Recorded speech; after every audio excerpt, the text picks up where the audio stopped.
The illusion of safety. Most people don't fail because they lack talent. They fail because they become too comfortable. Comfort is subtle. It doesn't scream like fear. It whispers. It tells you, you're doing enough. It's not the right time. You deserve to rest a little longer. And so the dream dies. Not with a dramatic collapse, but with quiet postponement. One comfortable choice at a time. Wealth doesn't disappear. It simply moves to the hands of those willing to be uncomfortable. Because wealth is not built in the softness of ease, but in the fire of sacrifice. You can't have both. The comfort of now and the freedom of tomorrow. One must pay for the other. Every time you press snooze on your discipline, you delay your destiny. Every time you choose the familiar over the necessary, you reinforce your own prison. And the bars are made of your own excuses. The silent cost of easy choices. The most dangerous part of comfort is that it feels good, until it costs you everything you were born for. That's why comfort is not neutral. It's an enemy in disguise. It steals potential dressed as peace. Every time you ignore the pull of your purpose, you strengthen the illusion that later is an option. But later is where dreams go to die. It's not poverty that's your biggest threat. It's the decision to settle for good enough when you were called to something greater. You weren't born to repeat average routines. You were born to disrupt cycles.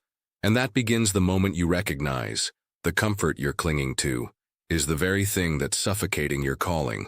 Most people won't tell you this because most people have already made peace with their excuses. But if you've ever looked at your life and thought, this isn't who I'm meant to be, then it's time to confront the quiet killer, your own comfort. Napoleon Hill's warning, the subtle trap of comfort. Napoleon Hill did not write for the comfortable. He wrote for the desperate, for the hungry, for those who had run out of excuses and needed results. And that's why his words still burn through the noise. In Think and Grow Rich, Hill made a radical claim. Success requires no apologies.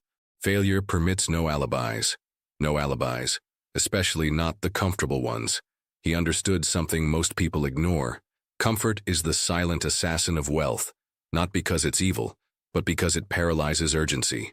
Hill wrote that desire, not strategy, not education, was the starting point of all achievement. But what kills desire faster than comfort? The moment you stop needing more, you stop creating more. And when Hill speaks of burning desire, he's not talking about wishful thinking.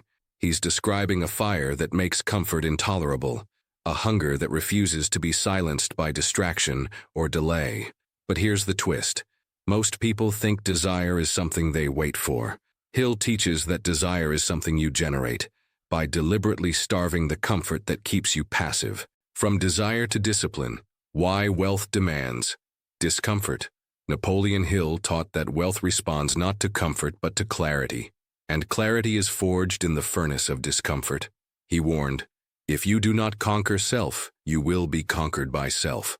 And what is comfort if not the self in its most seductive disguise? Comfort tells you, you've done enough. You deserve a break. You can start tomorrow. But the laws of wealth don't honor comfort. They honor consistency. They respond to those who move, even when no one is clapping, even when nothing feels urgent, even when no proof has arrived. Hill's entire philosophy was built on one truth. There is no success without sacrifice. But here's the secret. The greatest sacrifice isn't physical. It's internal. It's letting go of the identity that clings to ease.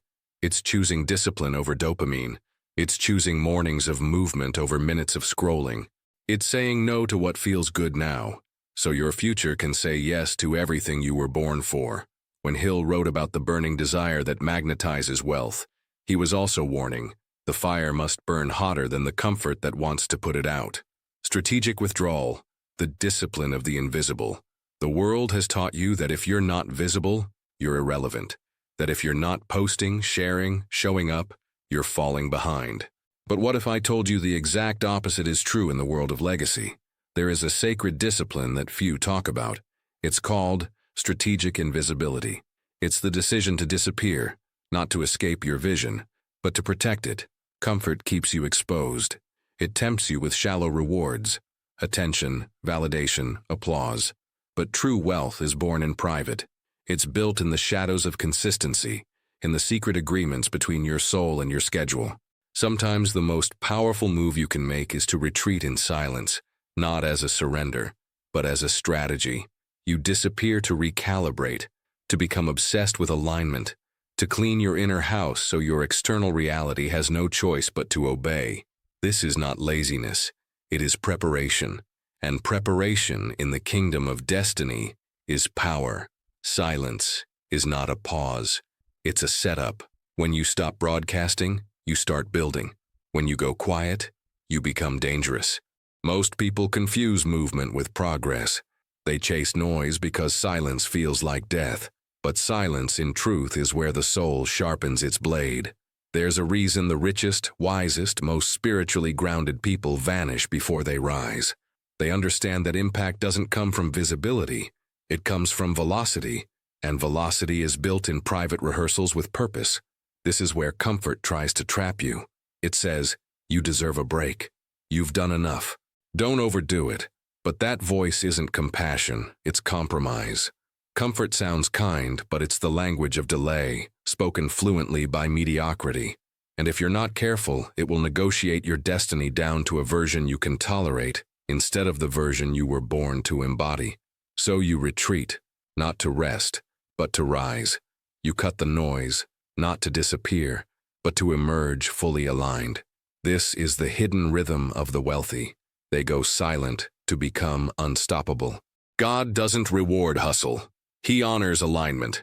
There comes a moment in the life of every visionary when effort no longer moves the needle, where striving, pushing, and obsessing begin to feel hollow, even if they once brought results.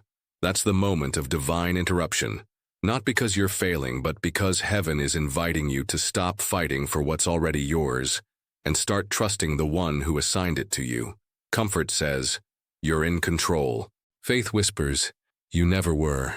There is a holy shift that happens when you stop asking for proof and start preparing like the outcome is already confirmed.